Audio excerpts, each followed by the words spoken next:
Hi, Eric Bailey, Eli Lederman here for your weekly OU sports podcast, I guess we'll call it. We're sitting here, we'll talk everything OU athletics as we go into week 10 of the Sooners football season. Basketball starts up, it's signing day. Everything's starting to come together. It's like the perfect storm of athletics right now, Eli. You get to November and you've done like 2.5 months of football and you're maybe beginning to fade a little bit, and then you get recharged, or just the plate gets whole lot more full with basketball. As you said, there's signing day.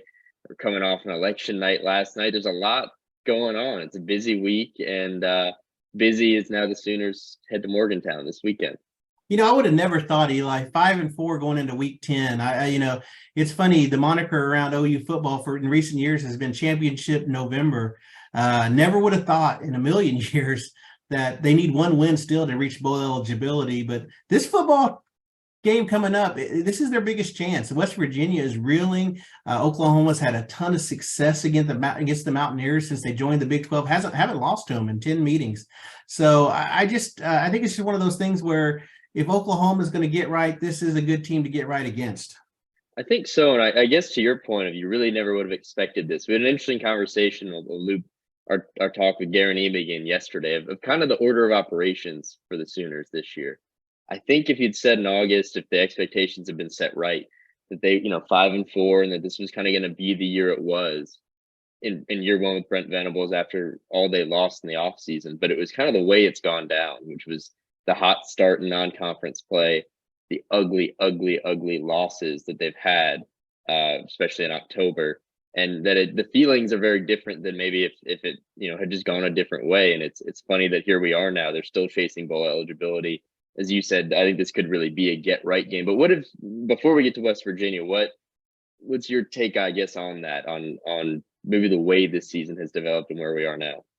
When you look at it, Eli, this team, and it's funny, you don't want to play this game. I mean, if you're if you're an optimist, you look at it and say, "Oh, you could easily be 7-2 right now, or 7-2." They should have won the Kansas State game. They should have won the Baylor game.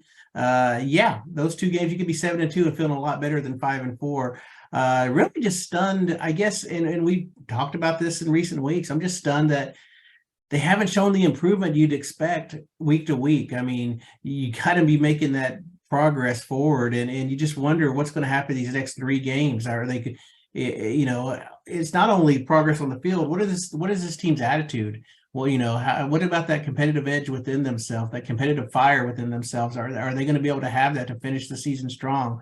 We'll have to see. But yeah, well, the Baylor game, that was Eli. You look at that first half, 5 possessions, 3 turnovers, a turnover on downs, which effectively is a turnover, and then the missed field goal. You lose by 3.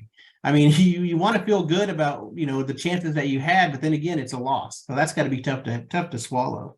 I mean, it ends up being a 1-score game. You could say it would have been a 10-point game if Squirrel Williams runs in that one at the end. He took that break, but really, to your point, offensively, they had opportunities. I mean, they turned the ball over, whether they were Dylan Gabriel's fault or not. Those tip passes, I think Jeff Levy would tell you he was probably on the hook for 1.5 of those at best. But there was that. And then in terms of progress, coming out of the bye week, the performance they had against Iowa State, and obviously a pretty poor Iowa State run game, that could have been the starting point of some upward trend on the defense to close the season. Then it's Baylor, and it's kind of the same deal. It has been a Big 12 play, 281 rushing yards, and they just got run over. And that, to your point, is where you're not quite seeing the progress you'd hope to see. Brings us to this weekend, which I think can, almost like Iowa State and Kansas, be a get-right game for the Sooners. I mean, West Virginia seems to be in dire straits. We'll see how long Neil Brown is hanging around there. But we were talking before we started recording, 200 yards of offense last week, 76 yards on the ground. They ran 49 total plays. I mean, this is a good time to be seeing West Virginia, is the point. It should be the weekend OU gets that 6th win. We can stop talking about bowl eligibility. And then you just wonder what those next 2 games could look like. But it starts this weekend. 11 first downs, Eli. They only had 11 first downs, 2 of 12 on third down. We deep into this West Virginia, and Iowa State had a lot to do with it. Iowa State's the best defense in the league, so they had a lot to do with it. But still, you just expect a quarterback like JT Daniels. I mean, they 8 of 22 for 81 yards passing. I mean, yeah, we're talking about a former Georgia quarterback right there. Exactly. So, Staggering.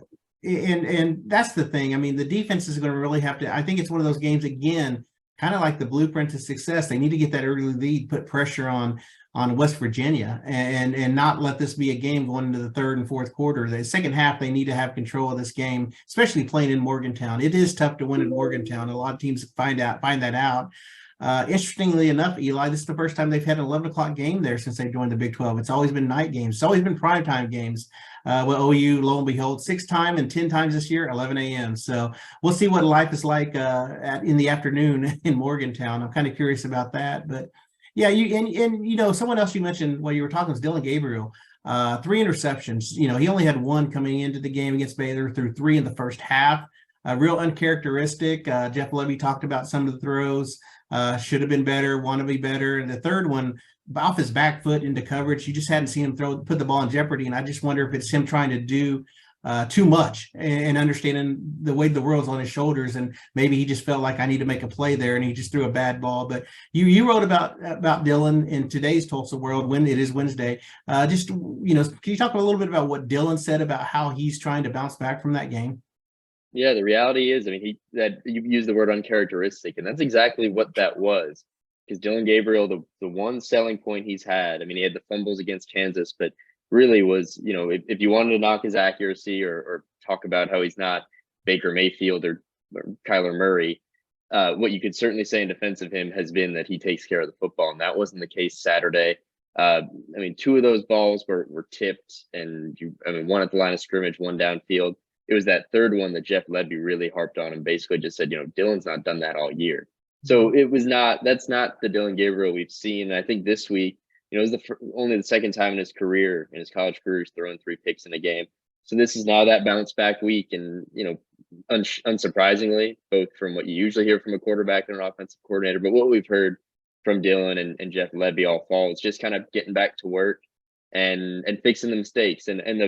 I think the good thing here is that this OU offense, which has been the strength of this team, they've gotten by still with some sloppy play, whether it's penalties, turnovers, lack of overall execution. But this is the kind of weekend where they should be able to get away with those things. I think against the better defenses and better teams in this conference, it's shown that the little things they're not doing are coming back to bite them. But with that West Virginia offense and then a West Virginia defense that gave up 31 points to that Iowa State offense, when we saw them in Ames, beyond Xavier Hutchinson, that is not much of an Iowa State offense. So if they give up 31 to them, this should be a defense that OU can go there and do its things. And as much as it might be a get-right game for the Sooners, Dylan Gabriel certainly could go there and kind of have that get-right day he probably needs. We'll see how OU plays away from Norman. We've seen both ends of the spectrum. We've seen them go to Nebraska, and we've seen them go to Iowa State and really play well. Then again, we've seen them go to the Cotton Bowl in Dallas, and we saw them go to TCU and struggle. So we'll see how that blueprint is. And sometimes there's a lot to be said for getting away from home and just having that us against the world mentality. We'll see if they have that. One more thing about OU's offense, going back to the offense, and we talk about this player every week, Eric Gray continues to just impress with what he's been able to do. I mean, if you think Dylan Gabriel's 1A on importance to this offense, Eric Gray's 1B. Both those guys, they need to be playing, they need to be effective. And Eric Gray, he's really finishing the season strong. I've just been impressed with what he's doing running the football. He's been, as good as there's been on this offense. You're exactly right. And last week was interesting because we kind of saw a new dimension. We'd heard about his pass catching ability in the preseason because he has it. It's part of his skill set, and it's really part of this of a kind of traditional Jeff Levy offense. But we hadn't seen it much. But against Baylor, they saw something in that defense that said, let's get the ball in the running back's hands through the air. And Eric Gray delivered there too. And I think Brent Venables said it yesterday. He's been as consistent a guy as they've had this season, and it's showing. And it really, you say 1A, 1B. I mean, he is right up there. But behind him, crucially, or perhaps crucially, is whether Javante Barnes is back this week, because I think they did miss him a little bit, those short yardage situations, and he's been dealing with the hamstring injury, and no real update this week. Jeff Levy seemed pretty eager to get him back, and said he's feeling good. The fact that Javante Barnes dressed and warmed up Saturday would hopefully indicate a return for for the sake of the Sooners run game, but he's been really important. I think they missed him last week behind Eric Gray, but in terms of RB1, I mean, he's been as good as it gets.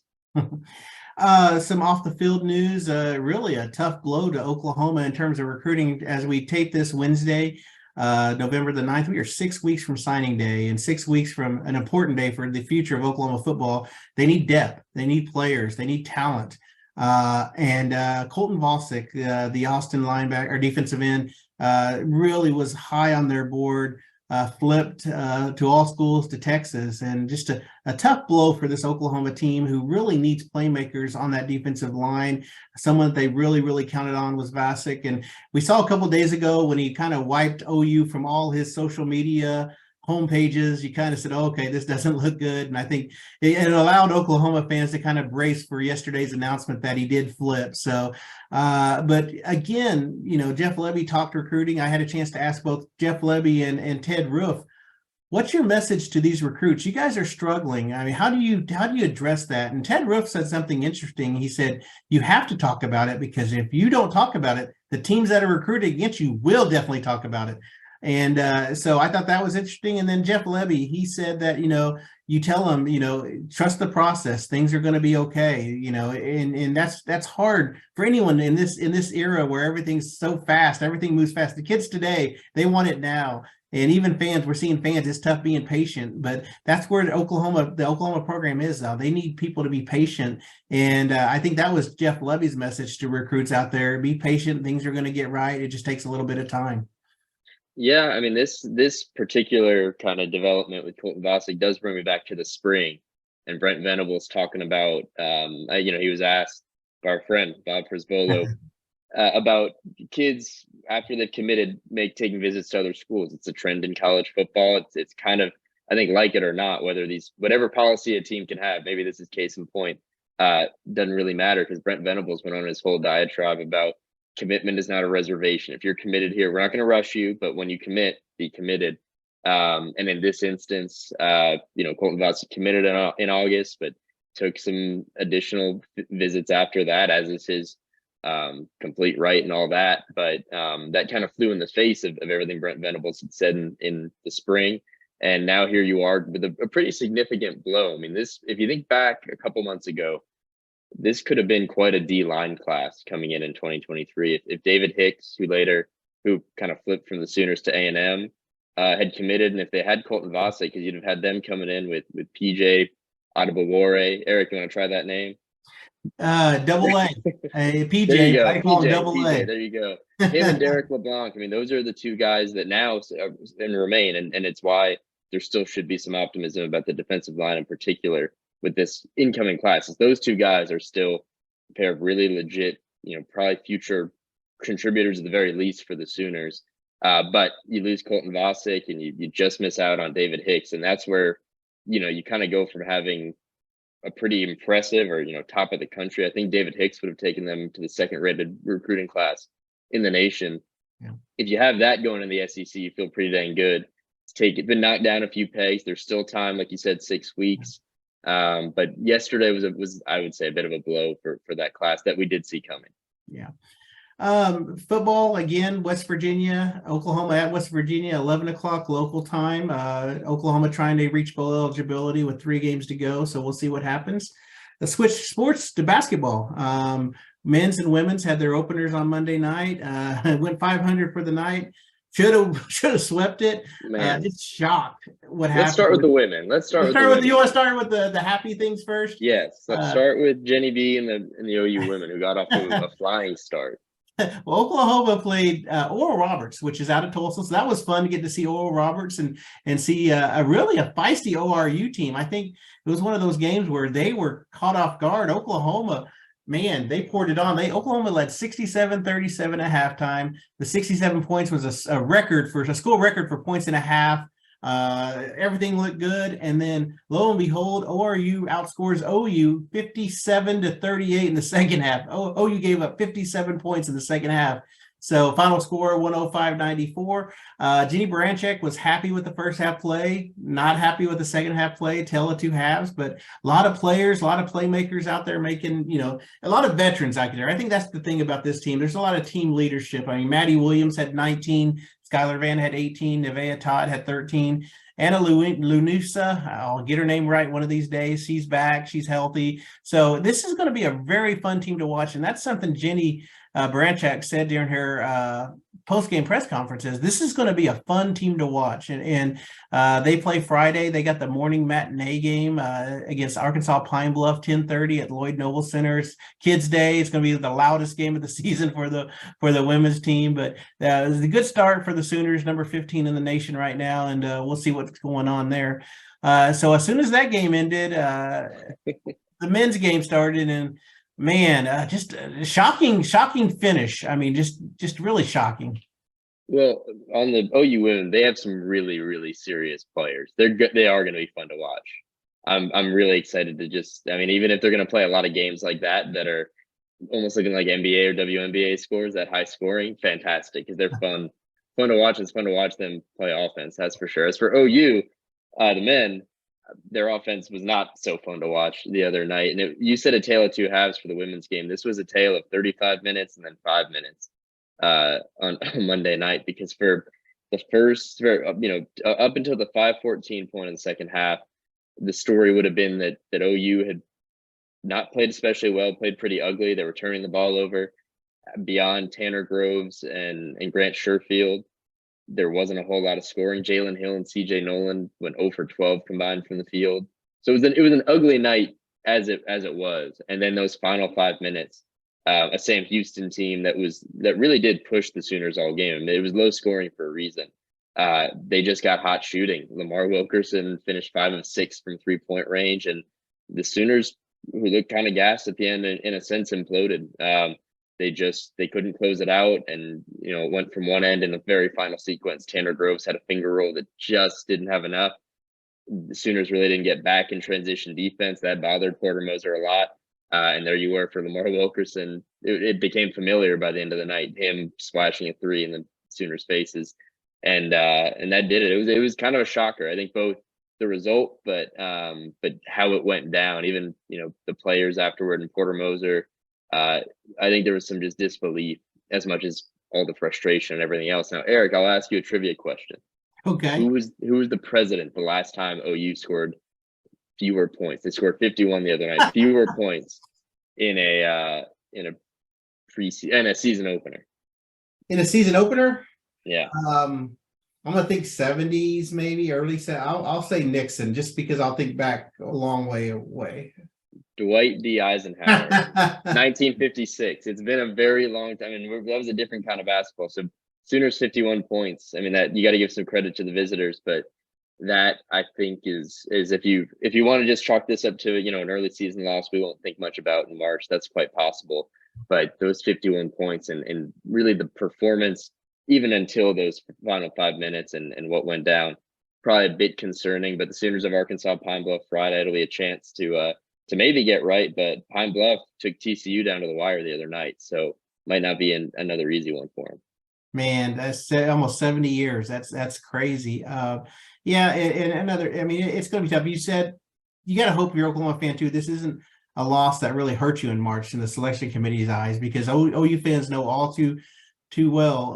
They got to control the narrative. They can't let people decide if they're going to put them in. And losses like this, now you become a Sam Houston fan. You need them to win as much as possible so you can get places. So, all right. Well, Eli, signing day today. We'll find out later today who different sports, men's basketball, women's basketball, softball, baseball. Everyone, a lot of new faces are going to sign with Oklahoma. So we'll have all that coverage in the Tulsa World later this week. And parting thoughts, anything, just anybody? Well, Eric, enjoy your trip to Morgantown. I'm bummed I won't be joining you, but that's one of my favorite Big 12 trips. It's obviously the easternmost. You'll see some terrain you don't maybe get in Kansas and Oklahoma. And you gotta, if Barry Trammell invites you anywhere for dinner Friday night, you got to go with him, because he knows his way around that city. Barry Trammell at the Oklahoman, man. Guy, he's a foodie, that's for sure. He knows where to eat all the time, and he knows so many restaurant owners too. We'll go to places, and the owner comes up and says, "Barry, we go to Kansas City. We go to the same place in Kansas City." So that's something else. All right, well, that's enough for today. Eli, appreciate it. As always, Apple, Spotify, Google, whatever platform you use, you can catch yourself every week talking OU athletics. Everyone out there, have a great week.